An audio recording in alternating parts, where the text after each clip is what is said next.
te agradecer pela generosidade de você aceitar esse convite, tá? De participar aqui da segunda semana da pessoa idosa, né?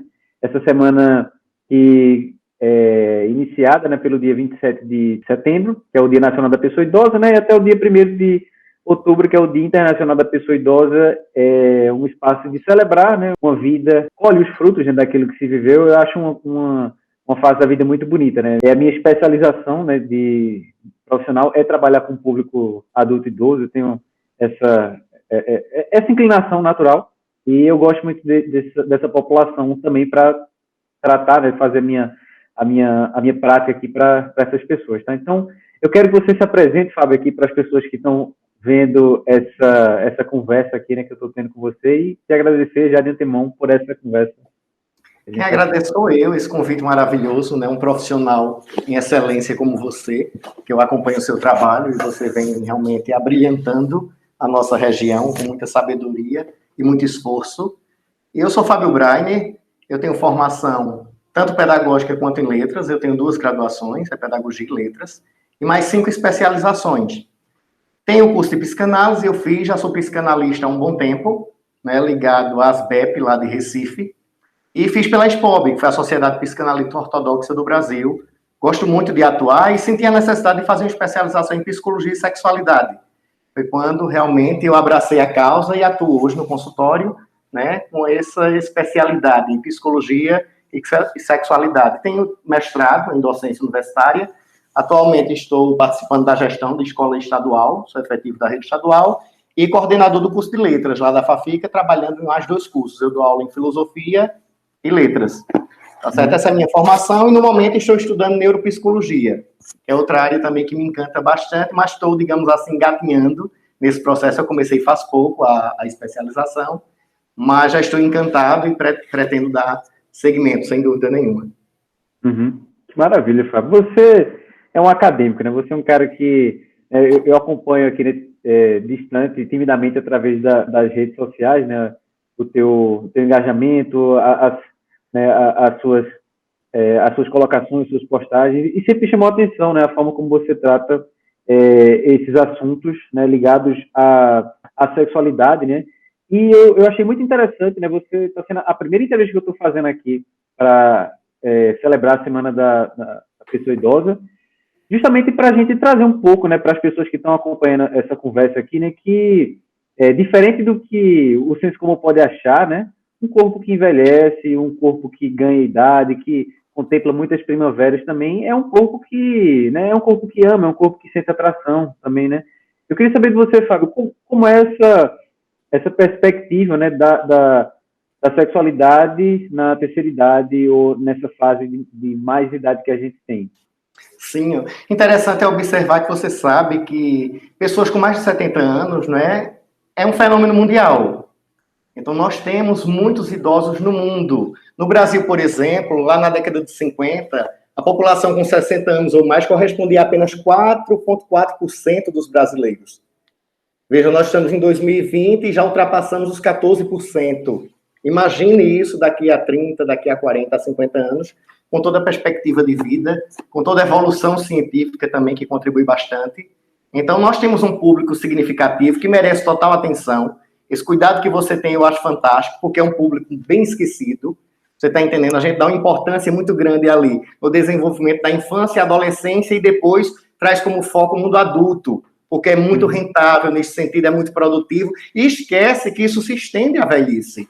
Não significa dizer que envelhecer é morrer antes do tempo, é se apagar dessa cena, desse cenário. É importante observar justamente isso. E quando a gente observa essas questões, por exemplo, né, envelhecimento, a gente sabe que é uma realidade biológica, são muitos significados atribuídos a esse fenômeno, né, tanto construções sociais, históricas, e termos, Péricles, que são muito utilizados, por exemplo, como melhor idade, né, um adulto maior, uma segunda adolescência. Infelizmente, só serve para a gente fortalecer aquela ideologia do velamento da velhice. A velhice existe, é um fato, e eles precisam desse tratamento adequado e dessa atenção e desse cuidado. A gente não precisa de termos e chavões que tentem retirar essa velhice de cena. É importante envelhecer, mas envelhecer bem, com qualidade e com responsabilidade. E geralmente a sociedade é muito pesada nesse sentido. Eu acho que pesa demais. E quando o assunto é sexualidade, o peso ainda é maior, porque a gente tende a dessexualizar o idoso. Parece que tudo morre ali. Envelheceu, você já não existe mais. E tem que se apegar às questões, né, de acordo com o gosto social, de acordo com a intenção do outro. E isso é muito pesado. E a gente esquece que o idoso tem tesão, o idoso tem sim desejo, você está entendendo? O idoso tem ereção, e isso precisa ser discutido, isso precisa ser mostrado, e isso precisa ser contemplado, na verdade, para que ele se sinta confortável, tá certo? Com essa velhice, entendendo as limitações corpóreas, é fato, mas se percebendo ainda um ser vivo, um ser importante, dotado de desejo, de sentimentos, de sensações. Isso aí é fabuloso e a gente precisa fortalecer cada vez mais isso aí. Eu acho muito bacana. E é interessante que a nossa sociedade ela se tornou, né, mais autônoma e flexível, mais comunicativa, muito plural, a gente percebe isso, mas infelizmente a gente ainda encontra, entendeu, essa institucionalização da população idosa, a qual experimenta, infelizmente, essa negação da velhice pelo isolamento, a marginalização, você sabe muito bem que isso é muito forte, né? E a gente precisava explicar melhor questões como envelhecer com qualidade de vida, como lidar com a viuvez, com a própria aposentadoria, com a afetividade e automaticamente também com a sexualidade, né? Logo porque muitos são obrigados a abandonarem seus lares, ora moram com os filhos ou com outros parentes, casas e retiros, né? E a gente precisa ter esse entendimento dessa aceitação do adoecimento, né? Que a velhice, né, traz, as perdas, né? E encarar principalmente essas práticas discriminativas e esse sentimento de inutilidade, né? Eu acho importante discutir essas questões, sim, e nós temos um grupo muito significativo para isso, porque o nosso idoso merece essa atenção, merece esse nosso respeito, sem dúvida nenhuma.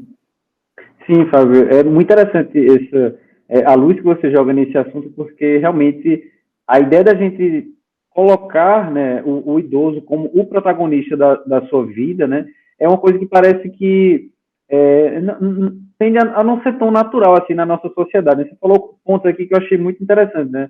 Ao longo da vida, o idoso vai tender a perder a sua autonomia, né, como você colocou aqui, né, a sua autonomia física, né, vai diminuir a sua potência física, o quanto você consegue ser autônomo para fazer suas atividades da vida diária, caminhar, para deslocamento, fazer suas atividades de asseio pessoal, né? Isso é uma coisa que pode acontecer, é né? Um fenômeno natural esperado que os seres humanos, né, se valham disso. E outras diminuições também, né, da sua autonomia também são contempladas aqui na sua fala, né? Você falou isso com muita propriedade aqui, né? Por exemplo, a diminuição da autonomia financeira do idoso, né? Isso a gente sabe que também é um espaço de violência, né? Enquanto as pessoas acreditam que podem automaticamente, porque a pessoa tem mais idade, se apropriar né, do seu ganho monetário, da sua aposentadoria e dar uma parte para ele, sem ele ter esse controle do que ele pode fazer, do que ele quer, né? E a gente vê essa diminuição da autonomia do idoso avançando assim, com uma certa naturalidade, como você falou, né? Idosos que no espaço institucionalizados, que, né, são tratados como, sabe, um número, né? Uma pessoa sem isso, né?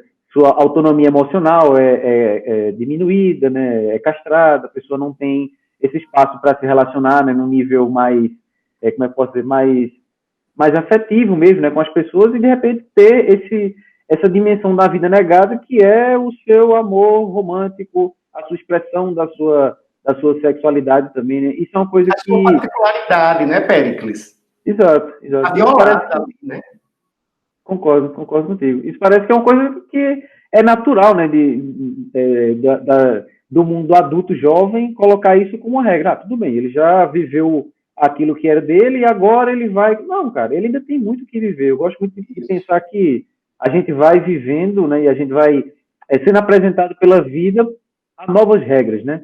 A gente começa com a regra que você não sabe andar. Depois que você passa para essa nova etapa, é você saber andar, depois talvez galgar passos mais rápidos e aprender a correr. isso vai acompanhando a gente o tempo todo, né? Isso de a gente se apresentar numa nova dimensão de, tudo bem, eu não posso ser tão rápido quanto eu já fui, mas talvez eu não tenha essa necessidade de andar com tanta pressa, assim, né? Já consigo ter um outro olhar que eu posso lançar sobre a minha vida, que é, né, o espaço que a gente talvez perceba o idoso com mais naturalidade, né? Sim. Então, a gente perceber que um corpo, né, um corpo humano, ele envelhece, né? Ele vai perder a sua tenacidade, a sua elasticidade, vai perder a sua força, é um processo natural, mas ele não vai perder a sua capacidade de amar, né, Fábio? Ele vai ainda continuar tendo essas mesmas necessidades de se alimentar, né, do afeto, do amor. E eu queria saber da tua experiência, né, dos teus estudos, o que é que você consegue lançar assim de próprio para a vida idosa, né, para a vida na terceira idade, que comunga com isso que a gente vive agora, né? A gente está vivendo um momento de muito retrocesso, né, no nosso espaço de liberdade e tal. E como é que isso impacta na vida de uma pessoa, né, que já chegou nessa etapa da vida? O bom, Félix, é que nós temos teóricos preocupados também com essas questões. Por exemplo, nós temos a mestre e doutora em psicologia educacional Maria Alves Toledo Bruns, por exemplo, que trabalha o desejo, tem idade. Aí vem com Balone em seguida, que é um grande psiquiatra que trabalha sexo nos idosos. Veja que maravilha. E o corpo em transformação. Então, tudo isso vai nos fortalecendo nesse sentido, né? Porque, veja, envelhecer bem significa estar satisfeito com a atual, né, concepção de vida, as expectativas positivas em relação ao próprio futuro. Que não se pensa em futuro quando se é idoso. A gente descarta essa ideia. E o idoso tem futuro. O idoso ainda tem tempo pela frente. A gente tem uma ciência que está cada vez mais retardando isso aí. E a gente prolongando essa vida. Isso é muito interessante, né? E esse bem-estar, né, que é bastante subjetivo, claro, que vem também a partir das construções culturais, a partir das construções que a gente vai, né, formando durante toda a vida. Ora de natureza biológica, psicológica e também social. Aí, veja, falar de sexualidade e envelhecimento, né, a gente para observar, por exemplo, as questões do que é permitido, do que é proibido, do certo e do errado, né? A gente para observar isso que, historicamente falando, pesa demais. A gente aprende desde cedo, por exemplo, que a menina ela não pode sentir prazer, ela tem que estar ali cuidando, você está entendendo, daquele corpo como algo muito sagrado, enquanto isso o menino, ele fica muito à vontade para debandar o mundo, ganhar o mundo e sentir o prazer da melhor forma que ele considera e acha pertinente. Isso se estende, isso vai se construindo desde a infância, a gente sabe. Imagine o peso disso na vida adulta.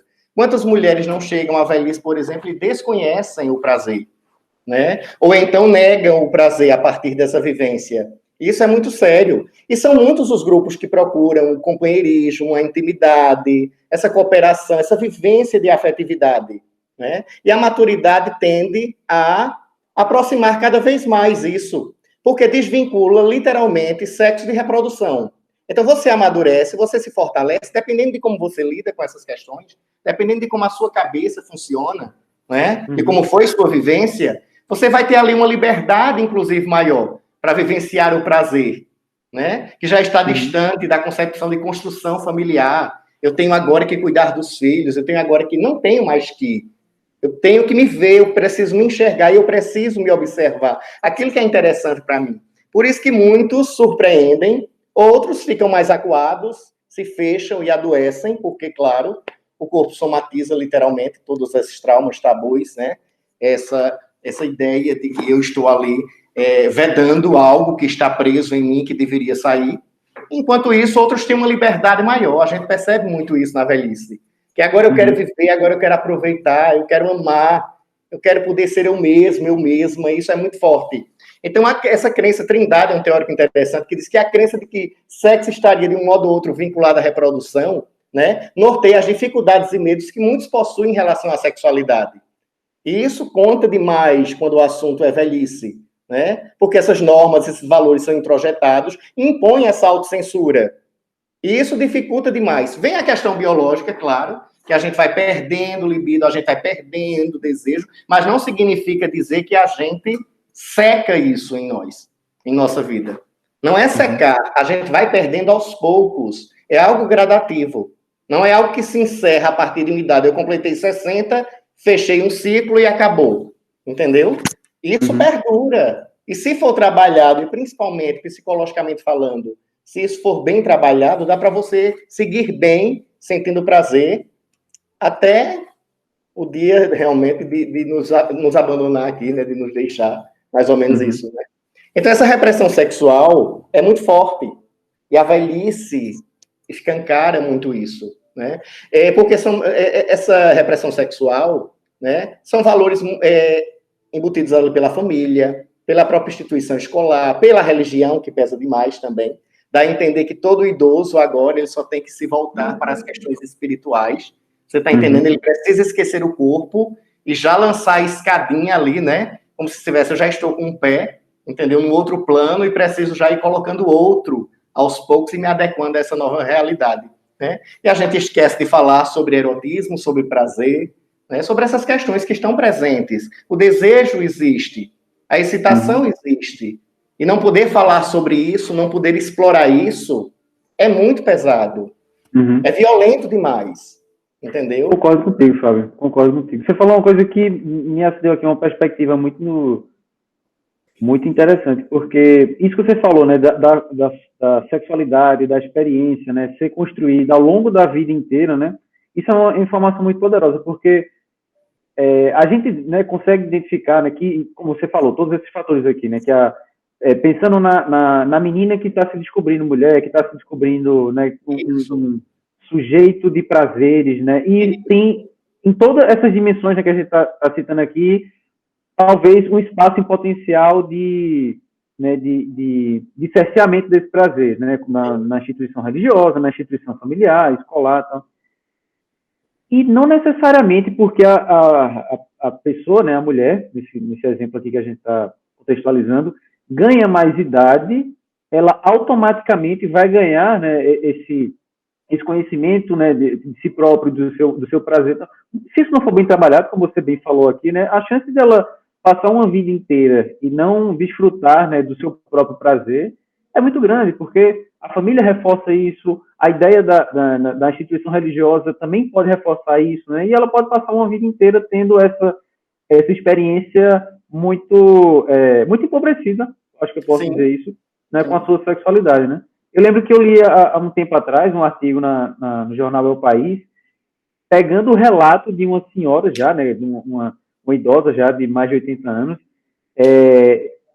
contando o que era a experiência de uma mulher, né, na época dela, há 60 anos atrás, o que era uma experiência sexual para uma mulher dessa, né? E no jornal, eu vou linkar isso aqui, tá, nessa entrevista, eu vou procurar essa matéria, vou deixar aqui para as pessoas que estão acompanhando essa conversa da gente aqui, para elas lerem também, né? Que a manchete era uma coisa assim: minha filha, minha neta, daqui para baixo, para mim, tudo era bunda. Eu não sabia o que tinha lá embaixo. Eu não conhecia o meu corpo. Isso. Eu não tinha essa dimensão do que era o sentir prazer. E eu achei isso muito interessante, porque isso é uma coisa que parece que é automático para a gente, que é inato, né? Isso que você falou também foi uma perspectiva incrível, Fábio, de a gente dissociar o sexo reprodutivo, que é uma coisa que a gente vai... Né, que está na nossa biologia, tá, né, o nosso instinto de reprodução vai né, é uma coisa, e o sexo, o desfrutar do prazer, pode ser que acompanhe nessa fase da vida da reprodução, mas provavelmente ele continua, né, depois que o período reprodutivo passa, né, e se a gente não dá atenção para que essas coisas, essas dimensões, não necessariamente são a mesma na nossa vida, a gente empobrece nessa relação. Sim. Sem dúvida, e se você parar para analisar, a sexualidade na velhice é muito representada por disfunção sexual, baixa frequência da atividade sexual, né? O foco geralmente é esse. Quando se fala, entendeu, em sexo na velhice, esse desenvolvimento todo, a sexualidade do idoso, o foco é sempre ligado à doença. Você pode observar, a gente tira o foco do prazer e só traz, né, o problema para a situação. A gente esquece que o prazer existe, a gente nega, na verdade, que esse prazer existe, né? Então, quando a gente envolve a sexualidade, a velhice, né, com esses estereótipos todos, e claro que o mais difundido deles é a ideia de dessexualização da velhice, é muito forte, né? E a ideia de procriação fica ali, vai ficando. Então, eu já cumpri o meu papel era esse. Eu já encerrei o ciclo que devia, já cumpri, pronto, fechou. Aí eu me nego, né? Eu nego isso aí o restante da vida. E, claro, isso só atrapalha, isso só adoece cada vez mais o nosso idoso. Você está entendendo? E só o afasta, na verdade, das vivências todas, né? Da própria particularidade, né? Do próprio ser, daquilo que realmente vai completá-lo, vai satisfazê-lo. E isso é muito sério, né? Além já dos fatores psicossociais que influenciam esses problemas todos sexuais nos idosos, a gente ainda tem que lidar com esse estigma social, né? Com essa negação da sociedade em relação à vida sexual do idoso. Isso é muito sério, né? É verdade. Claro que as mudanças nos padrões de ereção podem produzir, por exemplo, ansiedade, o medo de fracassar, mas se você parar para analisar, Péricles, isso está presente no adolescente, no adulto. Não é exclusivamente da velhice, você está entendendo? Do mundo do idoso. Isso vai estar presente durante toda a vida. Então, você vai ter ali a psicologia, né, trabalhando, né, a ciência, né, fortalecendo isso aí para que amenize a situação, mas parece que o foco é que só acontece ali quando você envelhece. O corpo ali já está gritando, né, e não pode mais sentir prazer, não pode mais necessariamente ser explorado. Eu acho isso muito forte, né? E a mulher, por exemplo, que não tem uma vida sexual ativa, uma vida sexual mais intensa, e que não conhece o próprio corpo, né? Ela tende a ter o que a gente chama de dispaurenia, que é dor nessa introdução, você está entendendo? Do pênis ali na vagina, e ela começa a se incomodar.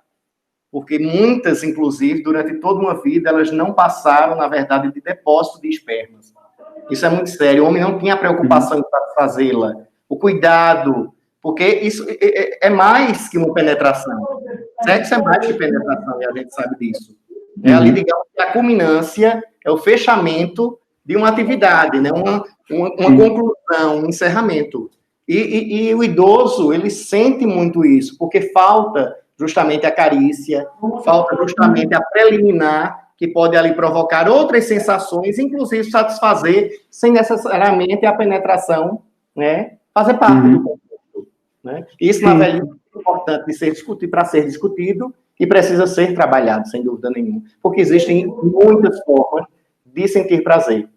E interessante, no consultório, às vezes, a gente escuta, por exemplo, né, a mulher reclamando demais, que depois de uma certa idade parece que ela se renovou, está ali com todo o gás e começa a reclamar do homem que já não está naquele ritmo satisfatório, como se ela agora botasse para fora uma nova mulher.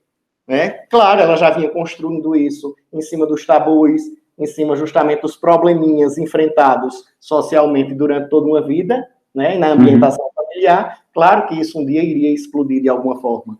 Então, é muito comum a gente perceber que as mulheres se sentem bem afoitas nesse sentido, quando o assunto é consultório, que elas se abrem mais, é lógico, tá entendendo? E na velhice, isso é muito presente, né? Se faz muito presente. É muito interessante. Ótimo, Fábio. Fantástico isso. Eu queria voltar para um ponto que você trouxe aqui, né? Que eu também fiquei pensando aqui, né, como esse fator, né, de a vida idosa, talvez, né, o culminamento né, da sua vida, de você já ter colhido os seus frutos e ter feito, né, muito daquilo que você gostaria de ter feito. E uma coisa que você me falou aqui que eu fiquei pensando em contextualizar é justamente nessa ideia, né, da viuvez, do luto, né, de como isso pode ter, né, isso imagino que mal trabalhado, né, um luto mal trabalhado, né, isso pode contribuir para que a pessoa realmente passe nesse espaço, né, de talvez ter, não sei, eu colocar aqui um exemplo de uma mulher que teve um marido que, né, como a gente estava falando agora há pouco, né, nunca se preocupou em satisfazê-la, né, em dar prazer para ela, e ela sempre achou que aquilo era, tudo bem, sexo é aquilo mesmo, né, como a gente estava dizendo, para procriação, e tudo aquilo que é prazer nunca me foi apresentado, né, nem que foi negado, ela nunca foi apresentada. Se esse luto não é bem trabalhado, imagino que isso pode ser um espaço de reforço, né, para isso acontecer. de negação total, né, Péricles? E que leva à depressão, né, que leva a essa tristeza profunda, porque um luto mal resolvido, ele perdura toda uma vida. Você tem casos, por exemplo, de mulheres que usam, né, a cor preta, né, até os seus últimos dias, em nome de um marido que se foi. Isso é muito sério, isso é muito forte, né? Isso se escancara justamente esse luto mal resolvido, né? Acho que Jorge Amado conseguiu colocar isso muito bem, né, na figura da Perpétua lá no, Sim, né, no livro de texto. né? É interessante que a gente observa, né? A gente nega essas expressões de afeto, as fantasias, o desejo de ser seduzido, de poder seduzir, né? Já se nega isso, você está entendendo, para esse público, né? Independente de luto, imagine com luto, né? Como se ela não pudesse realmente mais viver, ela precisa negar e ceder aquela tristeza profunda, porque o certo é ela definhar, você está entendendo, socialmente, né? É uma convenção social, o certo é ela definhar, né? Aguardando esse marido numa próxima vida, algo desse tipo. Isso é pesado demais, né? E a gente precisa resgatar o direito a essa vida sexual do velho, né? Com implicações em relação, por exemplo, à transformação libidinal, a novas formas de amor, que passam pela ternura, por contatos físicos, né? Que erogenizam o corpo, o próprio olhar, o toque, a voz, ou seja, redescobrir. Santos nos diz que o velho não deixa de amar, mas reinventa formas amorosas. Eu acho isso maravilhoso. Você está entendendo?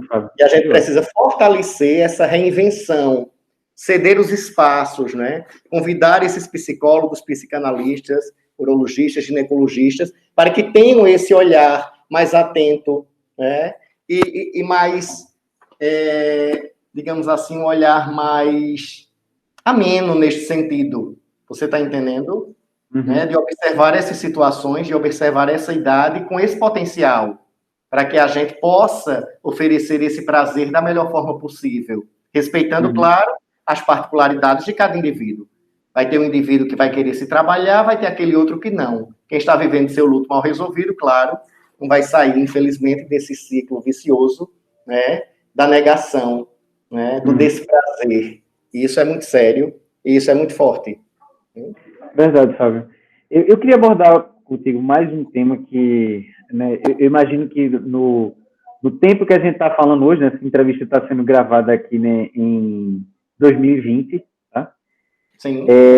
Uma dimensão nova, né, talvez, que se apresentou para a sociedade, né, para o senso comum, né, não é uma coisa tão recente assim na história da humanidade, mas com essa ideia né, do idoso, da pessoa de mais idade que ama, e quando ela começa a entender, Fábio, que durante a vida dela, ela foi apresentada a um tipo de amor, a um tipo de sexo que não correspondia com aquilo que ela, né, com aquilo que ela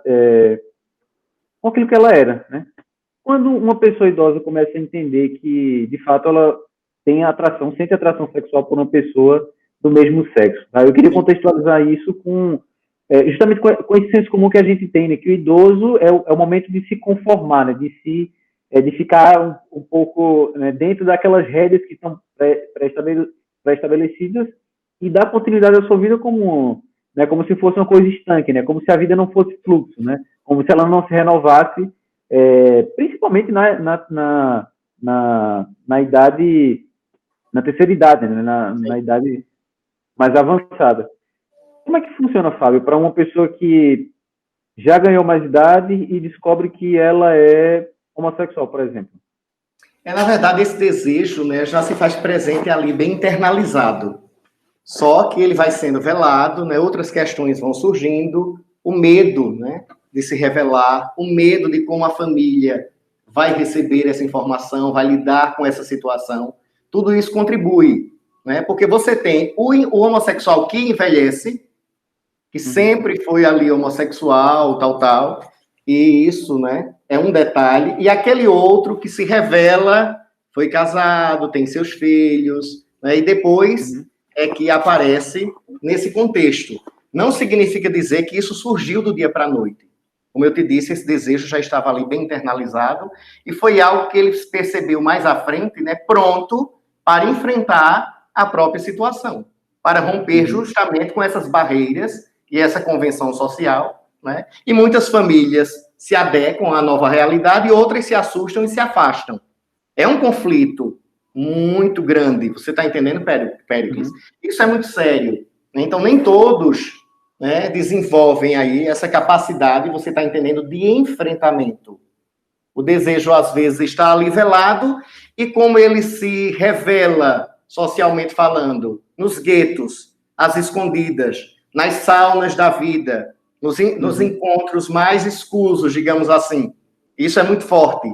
Isso se dá em qualquer idade, mas parece-me que isso se fortalece ainda mais na velhice. Então, quando você tem um idoso que se revela neste sentido, então foi uma barreira muito grande, né, que ele conseguiu ali destruir e se fortaleceu em torno do próprio desejo, em torno do próprio sentimento.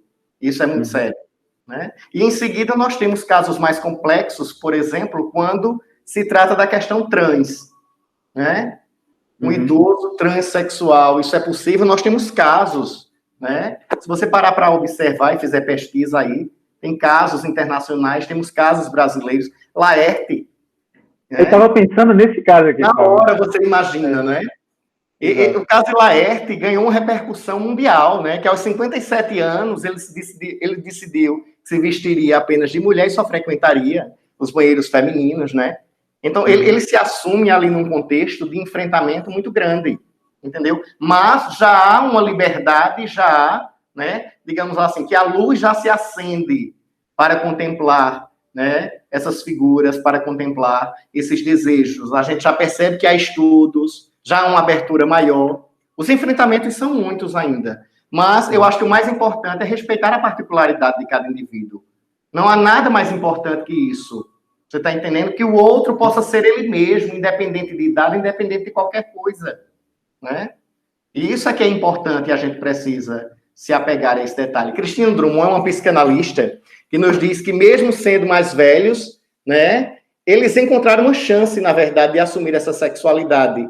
O mundo atual está, inclusive, acolhendo esse tipo de atitude, porque a gente para enxergar, né, justamente o seu bem-estar. Aquilo que vai te fazer bem. Não é o meu querer, é o seu querer, porque se trata da sua vida. Então, eu não posso comandar. Você está entendendo? Eu não posso realizar esse comando, colocar justamente essas amarras, né, essas correntes. Você está entendendo? Para que você se adeque à minha realidade, ao meu gosto. Logo porque, neste sentido, a psicologia é muito precisa, viste, Péricles? O que me incomoda no outro está em mim. Então, é bom que cada um que se sinta incomodado faça essa reflexão, faça essa autoanálise. Por que eu estou me incomodando com isso do outro? Se a vida é dele, você está entendendo? Se o querer é dele, se o prazer é dele. Então, se eu me incomodo, faz bem que eu me perceba melhor, que eu me enxergue melhor. Porque, ora, né, gira em torno, claro, das construções ligadas ao preconceito, que a gente vai se fortalecendo durante toda uma vida, o que a gente acha que é banal, o que é engraçado, o que é piada, tá entendendo? Em relação ao outro, a gente não se percebe naquele contexto, né? Mas quando a gente se coloca no lugar do outro, vem aí a empatia para isso, aí é que a gente percebe realmente que não é bem assim, não é tão engraçado quanto a gente imagina. E se fosse com a gente, por exemplo, você gostaria de viver sua essência, você está entendendo? Aquilo que você pretende para a sua vida, ou aguardar que o outro determine como deve acontecer e como você deve seguir. Isso é muito sério. Perfeito, Fábio, perfeito. Eu acho que a gente não poderia encerrar aqui, né, nesse ponto aqui, essa entrevista, essa conversa aqui, essa aula, né, que eu estou tendo a chance e a honra de poder, né, registrar aqui para todo mundo que está assistindo essa conversa aqui da gente, né, e fazer essa provocação mesmo, né, de, poxa, se isso incomoda tanto você, né, o prazer do outro, a expressão do outro, né, dê uma olhadinha no seu próprio espelho e veja realmente, né, por que isso te incomoda bastante, tanto assim, né, é uma coisa que eu acho que é necessária essa mensagem nesse Brasil de 2020, né, a gente deixar essas pessoas, né, fazendo essa reflexão, né. Fábio, o tempo da gente está se encerrando aqui. Eu quero te agradecer enormemente aqui pela tua generosidade, por essa aula aqui que você forneceu para mim, para as pessoas que estão vendo aqui. E Queria saber, queria que você dissesse como é que as pessoas te encontram, coloca aqui suas redes sociais, faço questão de fazer com que as pessoas te encontrem também, tá? Certo, sem dúvida, né? É só me procurar lá, Fábio Brainer, no Instagram, também no Facebook, tá certo? Eu atuo atualmente lá na Clínica Siloé, que fica ali por trás do Hospital São Sebastião, né? Então, quem tiver interesse em conhecer a psicanálise, tá certo? E discutir as questões ligadas à psicologia e à sexualidade, basta entrar em contato, você liga para mim ou para a própria clínica e a gente se encarrega de agendar esse encontro. É isso, querido. Agradeço mais uma vez essa sua disponibilidade. Você está entendendo? Desejo sucesso. Você tem crescido bastante. Esse canal está maravilhoso, né? Você cada vez mais surpreendendo, né? Com a qualidade do seu trabalho e com tudo que você vem fazendo. E, claro, siga, porque o que você tem feito é muito produtivo, é muito significativo e contemplar essa parcela da população com esse olhar atento, com esse olhar sensível que você tem, Péricles, eu acho realmente que você está de parabéns. Sem dúvida nenhuma, é um ser humano da maior grandeza. Obrigado, meu querido. Digo beijo, você é um cara muito generoso. Você é generoso demais nas palavras, nas ideias. Posso retribuir as palavras aqui com exatidão, tá?